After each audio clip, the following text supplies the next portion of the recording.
Hey everybody, JP3 Venus.com back with Suzerain. Actually, not a full session this time. This game gives you the option to reload one checkpoint. You can literally go back. You can go back one scene and redo it if you wanted to check a different option. And for this one, because I call it Lucian first, obviously, because that's just what you do if you're smart. But there's one more person I could have talked to. His wife. So it's only fair, I think. I made all the same choices. I went back. Let me start at the beginning. Went back, made all the same choices just to get back to the scene. And I figured we'd read it together because actually she's gonna make some good points that, yeah. And we'll talk about it. I picked up the phone and dialed Peter's home number. Evelyn answered after a few rings. Rings? And it's late. Is everything alright? I told her when I knew about her, Peter, and Livia. Oh. She was silent for so long I thought she might have hung up. And whatever you have to say, it won't change my mind.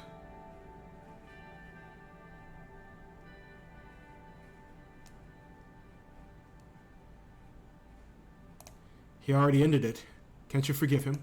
Hey, Evelyn gave a short, sharp laugh. Do you know Peter at all? Really know him? Livia wasn't the first, and she won't be the last. There will always be another beautiful young woman for him to prey on. Preyed on? Livia was a willing participant.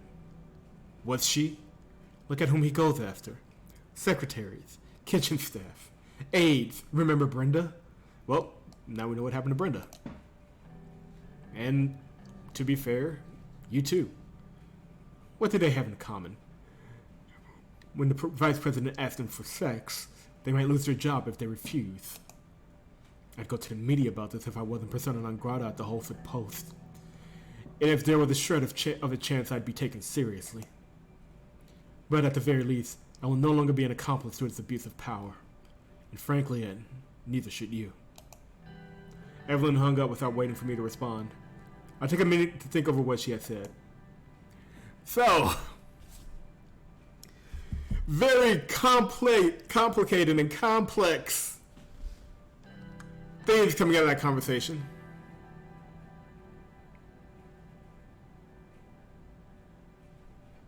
It's just, they've been married since 1936.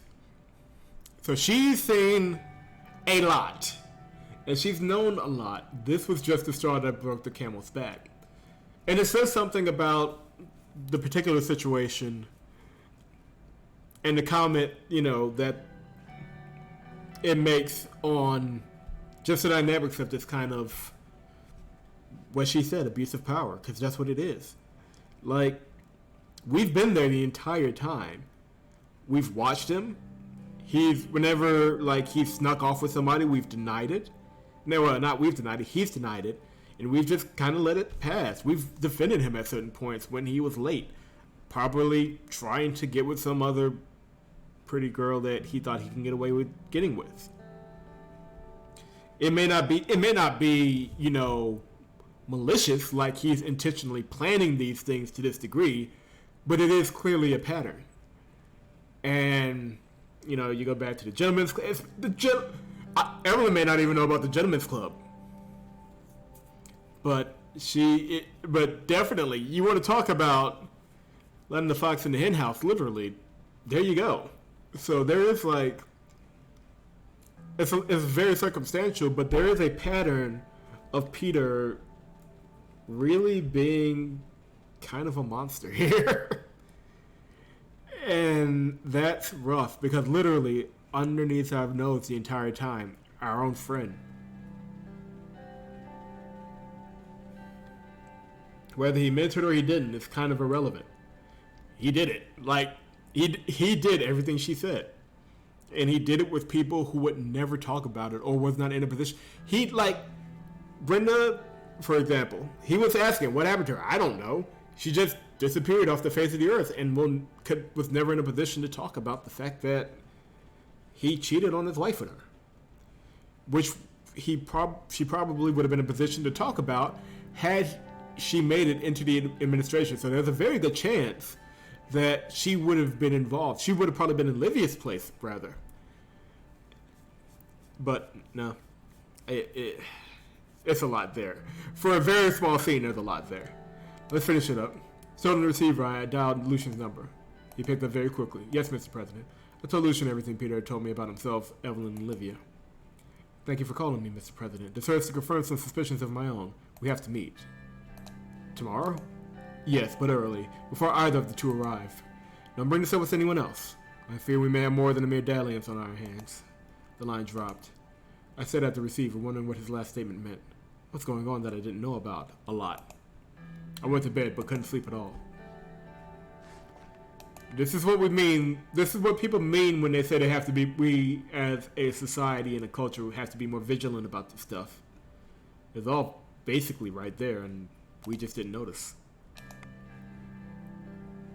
Increased trade volume, that's good. But yeah, that's why I wanted to come back and talk about that one. Because, yes, this is a political matter, and Lucian has to be tied into it. Because this is the kind of thing that brings down presidencies. Even though I didn't beat Peter over the head with it, because he was literally standing on top of a roof and I didn't want him to do a runner. Literally, this is something that he knows we have to bring Lucian in on, whether he wants to admit it to himself or not. But her side of the story is very important too, in the perspective that she brings to it outside of the politics.